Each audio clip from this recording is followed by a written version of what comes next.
مدینہ پاک کی زیارتیں۔ یہاں پہلی دفعہ آنے والا شخص ان جگہوں پر زیارتوں کے لیے ضرور جاتا ہے جنہیں مذہبی یا تاریخی اعتبار سے کوئی اہمیت حاصل ہے۔ مدینہ وہ جگہ ہے جہاں اسلام کی تاریخ بنی۔ یہیں کفار مکہ سے مسلمانوں کی عظیم جنگیں پیش آئیں۔ اسلام کے ابتدائی دور کے کئی اہم اور فیصلہ کن واقعات کا ظہور اسی سرزمین پر ہوا۔ اس لیے قابل زیارت جگہوں کا ہونا عین فطری ہے۔ ان میں سب سے نمایاں جگہ جنت البقیع کا قبرستان ہے جو مسجد نبوی کے جنوب مشرق میں واقع ہے۔ روضہ رسول صلی اللہ علیہ وسلم کی سنہری جالیوں کے سامنے سے سلام کرنے کے بعد لوگ جس دروازے سے باہر نکلتے ہیں اسے باب البقیع کہتے ہیں، کیونکہ عین اس کے سامنے بقیع کا قبرستان واقع ہے۔ میں جب پہلی دفعہ سن 88 میں یہاں آیا تو چھوٹا تھا۔ اپنے 8 روزہ قیام کے دوران میں اکثر بقیع چلا جاتا اور ان پیشہ ور لوگوں کے پیچھے ہو لیتا جو بقیع میں موجود تمام اہم شخصیات کی قبروں پر جا کر صاحب قبر کا تعارف کراتے تھے۔ اس طرح مجھے تمام اہم صحابہ رضی اللہ تعالیٰ عنہما، امہات المومنین، بنات الرسول صلی اللہ علیہ وسلم اور ائمہ کرام کی قبروں کا علم ہو گیا۔ امہات المومنین اور بنات الرسول صلی اللہ علیہ وسلم کی قبریں بالکل سامنے ہیں۔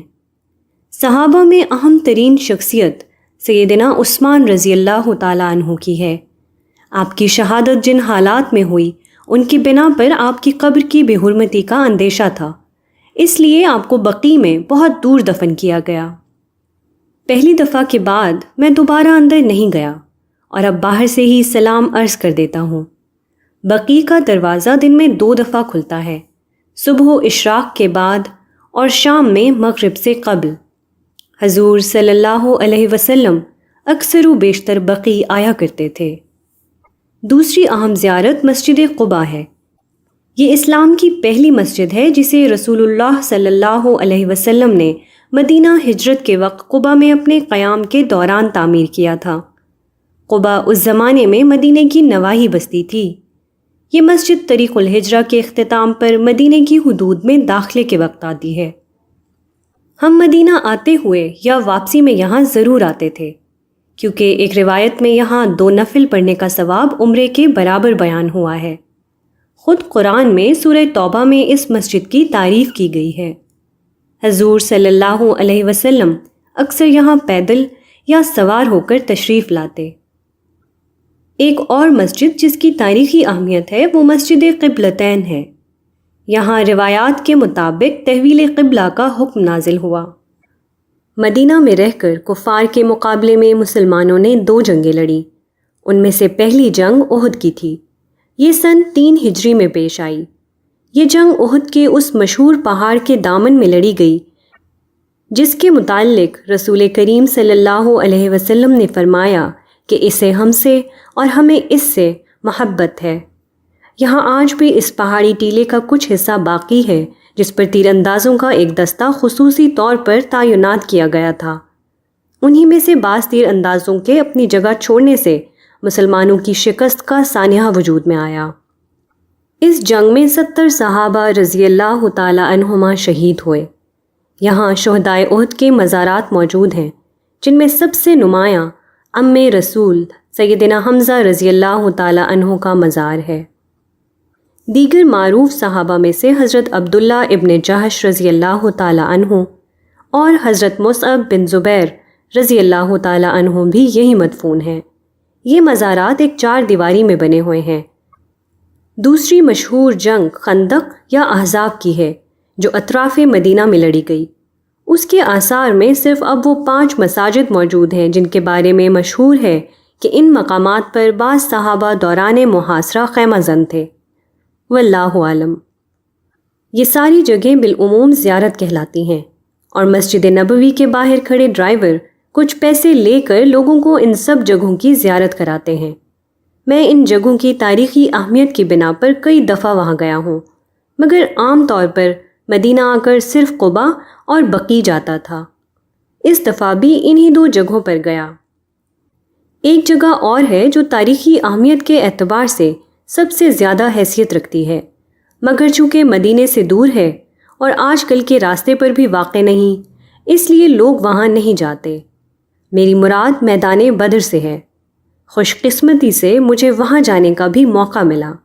میں 1997 میں اپنے بڑے بھائی عرفان کے ہمراہ مدینے سے واپسی پر وہاں گیا تھا۔ یہاں ایک جگہ شہدائے بدر کے مزارات ہیں، جبکہ بدر کے نام سے ایک چھوٹی سی آبادی بھی موجود ہے۔ دیگر تاریخی مقامات کی طرح یہاں بھی کسی قسم کی معلومات پہنچانے کا اہتمام نہیں کیا گیا ہے، سوائے ان صحابہ کرام کے ناموں کے جو اس جنگ میں شہید ہوئے۔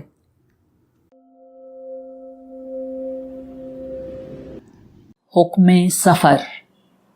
آخرکار وہ دن بھی آ گیا جب ہمیں اس بہشت سے نکلنا تھا۔ میرے ساتھ میری اہلیہ کے علاوہ سالی کو بھی کراچی جانا تھا۔ فلائٹ صبح 3:45 کی تھی اور اس وقت رات کے 8 بج رہے تھے۔ وہ رات ہم سب نے جاگ کر گزاری۔ 2 بجے روانہ ہوئے۔ آخر میں سب لوگوں سے گلے ملے۔ میری ساس، سسر، رضوان بھائی، بھابھی، شہیر اور جویریہ سب چھوڑنے آئے تھے۔ پچھلی دفعہ میرے جاب چھوڑ کر یہاں سے جانے پر سب بے حد دل گرفتہ تھے، مگر غم کی یہ عجب تاثیر ہے کہ جب بار بار ملتا ہے تو اسے برداشت کرنا آسان ہو جاتا ہے۔ اس لیے اس دفعہ ایسی غمگینی کی کیفیت نہ تھی۔ جہاز میں پہنچے تو پتہ چلا کہ ہماری سیٹ فرسٹ کلاس میں کی گئی ہے۔ اس نظر کرم کی کوئی اور وجہ میری سمجھ میں نہیں آئی سوائے اس کے کہ یہ اللہ کا احسان تھا۔ جہاز بلند ہوا تو جدہ کی روشنیوں پر الوداعی نظر ڈالی، خدا کی دھرتی کو آخری سلام کہا اور سیٹ سے پشت لگا کر بیٹھ گیا۔ سیٹ بے حد آرام دہ تھی۔ 3-4 طریقوں سے اپنی سہولت کے حساب سے اسے ایڈجسٹ کیا جا سکتا تھا، مگر مجھے یہ سیٹ سکون نہیں دے پا رہی تھی۔ میری نگاہوں کے سامنے سے بار بار مختلف مناظر گزر رہے تھے۔ مدینہ، مکہ اور جدہ میں اپنے مہینے بھر کے قیام کے سارے لمحات ایک فلم کی طرح میری نظروں کے سامنے گھوم رہے تھے۔ میں اسی کیفیت میں تھا کہ حضرت اقبال کا دل پذیر کلام میرے کانوں میں گونجنے لگا۔ گیسوئے تابدار کو اور بھی تابدار کر، ہوش و خرد شکار کر، قلب و نظر شکار کر۔ عشق بھی ہو حجاب میں، حسن بھی ہو حجاب میں، یا تو خود آشکار ہو یا مجھے آشکار کر۔ تو ہے محیط بے کناں، میں ہوں ذرا سی آبجو، یا مجھے ہم کنار کر یا مجھے بے کنار کر۔ میں ہوں صدف تو تیرے ہاتھ، میرے گوہر کی آبرو، میں ہوں خزف تو مجھے گوہر شہوار کر۔ نغمہ نو بہار اگر میرے نصیب میں نہ ہو، اس دم نیم سوز کو طائر کے بہار کر۔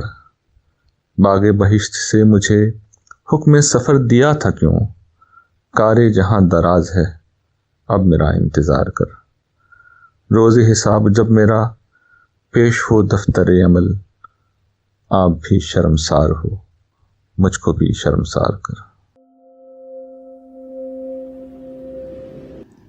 حضور، دہر میں آسودگی نہیں ملتی۔ مدینہ منورہ اور مسجد نبوی سے مجھے غیر معمولی محبت ہے۔ یہاں آ کر مجھے ہمیشہ ایسا سکون ملتا ہے جسے الفاظ میں بیان نہیں کیا جا سکتا۔ میرے لیے بہت آسان ہے کہ میں گھنٹوں یہاں بیٹھا رہوں، یہاں گھومتا رہوں، یہاں کے در و دیوار کو تکتا رہوں۔ یہاں کا ماحول اپنے اندر غیر معمولی سکون رکھتا ہے جو انسان کی روح کو آسودہ کر دیتا ہے، وہ آسودگی جو دنیا میں کسی اور جگہ نہیں ملتی۔ اللہ کا بڑا کرم ہے کہ مجھے بار بار یہاں حاضری اور طویل قیام کی سعادت نصیب ہوئی ہے۔ لیکن اس دنیا کا مسئلہ یہ ہے کہ یہاں ہر لمحہ گزر جاتا ہے، اچھا ہو یا برا۔ اس دفعہ بھی یہی ہوا، یہ پرسکون لمحے بیت گئے۔ ہم تیسرے دن مدینے سے روانہ ہوئے۔ راستے میں مسجد قباء میں نوافل ادا کیے۔ اس وقت دھوپ نے ہر شے کو جھلسا کر رکھ دیا تھا، مگر کس کو خبر تھی کہ کیسی ٹھنڈی بارش ہونے والی ہے۔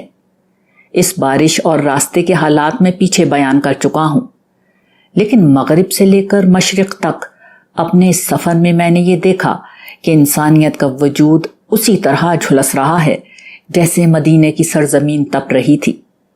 انسانیت شرک کے بعد اب الحاد کے ہاتھوں ستائی جا رہی ہے۔ مغرب میں روح انسانی منجمد ہو چکی ہے اور مشرق میں جسم سلگ رہے ہیں۔ 1450 سال قبل اس سرزمین کے باسیوں کو خدا نے توحید کے عظیم مشن کے لیے چنا تھا۔ آج ایک دفعہ پھر انسانیت اپنے حالات کی خاموش زبان میں چیخ چیخ کر خدا کے نام کی دہائی دے رہی ہے۔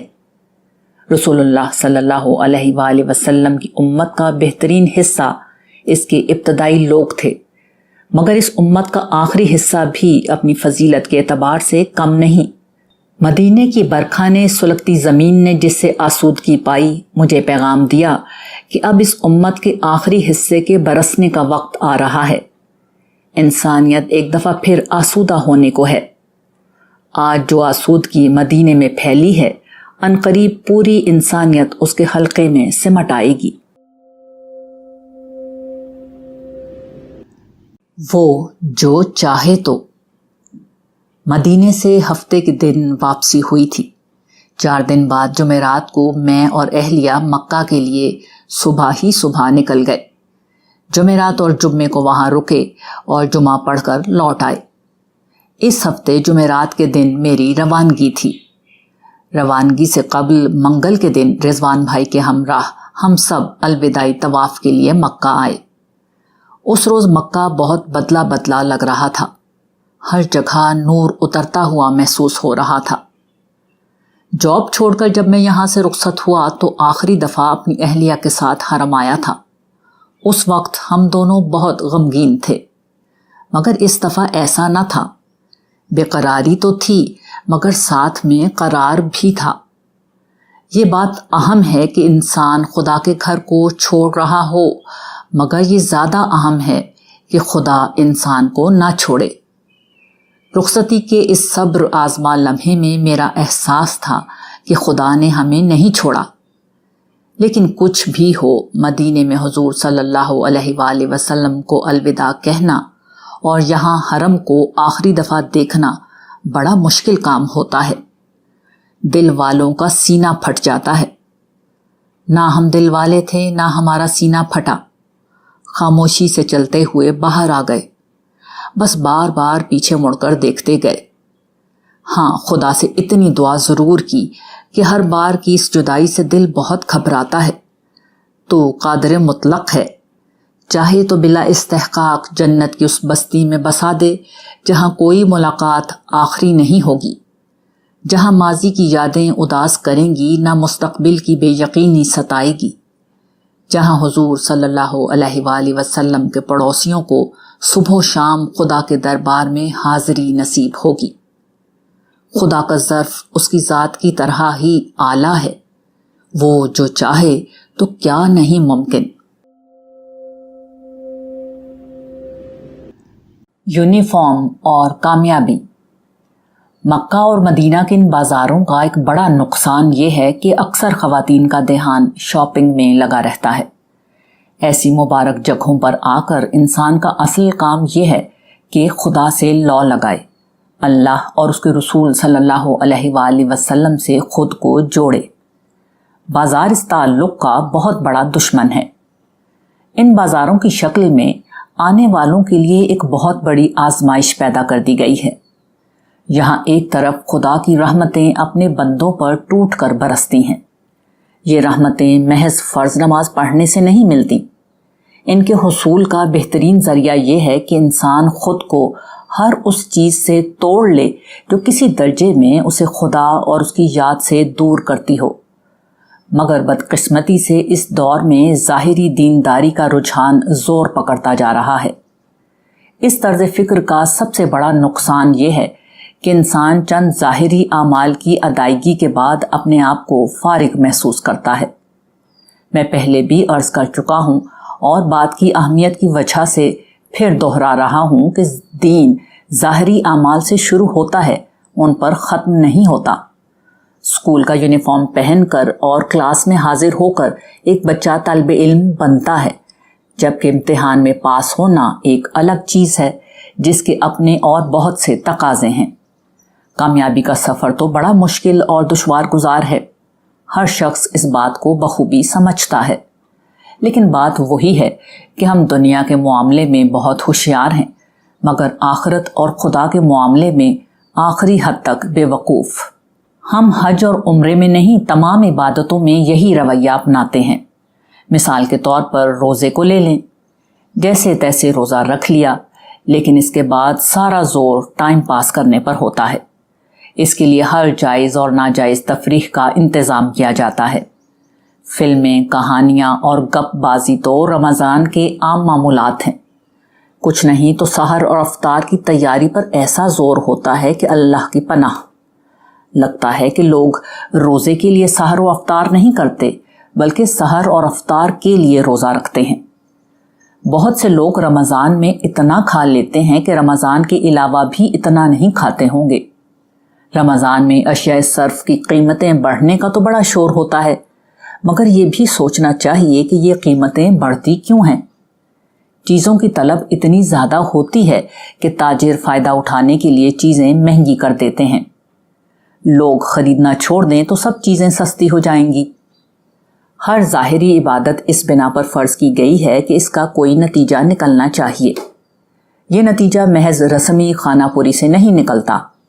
دین کا پورا ظاہری ڈھانچہ جسم پر اپلائی ہوتا ہے، مگر ساتھ ساتھ اپنی روح، اپنے دل اور اپنے دماغ کو بھی بدلنے کی ضرورت ہے، کیونکہ نتیجہ ان کی سطح پر ہی مطلوب ہے۔ یہ اس دور کے پورے دینی کام کا المیہ ہے کہ ظاہر اور باطن کا جو حسین توازن دین نے عطا کیا تھا، وہ اس میں بری طرح مجروح ہو چکا ہے۔ اس لیے دیندار بڑھتے چلے جا رہے ہیں، دینداری نہیں بڑھ رہی۔